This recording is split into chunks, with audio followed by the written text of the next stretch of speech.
You before here on the show, the problem with Prince Harry, the former royal known as Prince Harry, alongside, of course, the cable TV actress wife of his, Meghan Markle, is they troll social media for things that they get very angry about very quickly. They gave a lot away, didn't they, in that Netflix series? The fact that, Harry's there holding up a phone with a text from his elder brother, Prince William.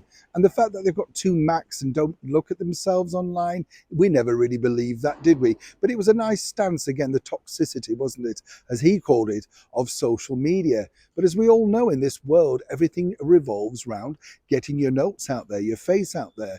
And that cannot be said, of course, of Prince Harry. Recently, over the last week, he's endured many, many different facets of his own character, or we have, should I say. He's appeared on everything from 60 Minutes right through, of course, to a sit down over here with ITV and the anchor and his friend, Tom Bradby. And what's interesting there really is it didn't really crack any pots. As I told you, nobody was really interested over here. Even the pickup and the streaming devices that ITV have hasn't made a difference. Incredible when you think, isn't it?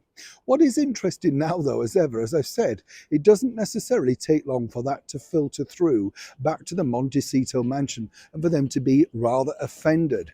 Now, this really, as I say, is a very difficult thing because it features the Princess of Wales, the beautiful Catherine, who is back on royal beat alongside her husband, the Prince of Wales, Prince William, visiting a hospital, a charitable hospital up in Liverpool in the north of England. All was going well, in fact, until some ridiculous reporter from Sky News here in the UK did the usual thing of blasting out and saying, "Oh, by the way, sir, have you read your brother's book?"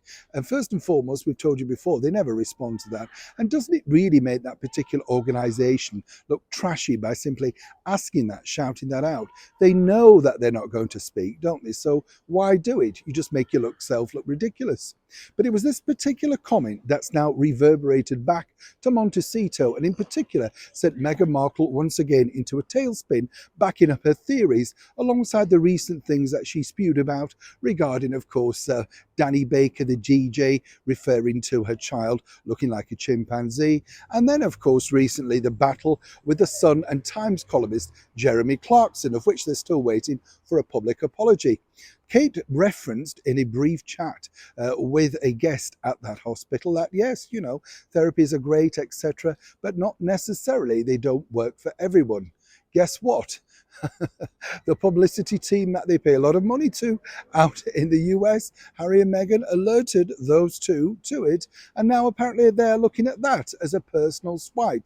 So much so, according to that source, that Harry and Meghan, and particularly Meghan, says that this just backs up a theory about how they're not taking anything seriously at what they're saying and the struggles independently that both Meghan and Harry have gone through, particularly her in her short tenure within the British monarchy. Now, one might say, of course, that this was all started with Harry's nastiness in his book and the, lip gloss remark and the fact that there was a battle going on between Charlotte and Meghan over the bridesmaids' dresses. It's very tit for tat and childish, either way you look at it. But the bottom line is, I personally do not see that this was a reference against Meghan. It was simply a thought that she's allowed to have. But consequently, whatever now William and Catherine, Charles and Camilla says, they're going to be ready to twist it, at least to change the narrative, in the vain hope their dwindling fans at least will get active and try and condemn the couple, all the while they're doing their royal duty, while over in Montecito, all Harry and Meghan are doing is stewing each day in their own, well, shall we say, misery. For now, I'll let you know how this develops, but I'm sure this is going to hit the papers bigger by the next time we meet. Neil Sean in the very heart of London.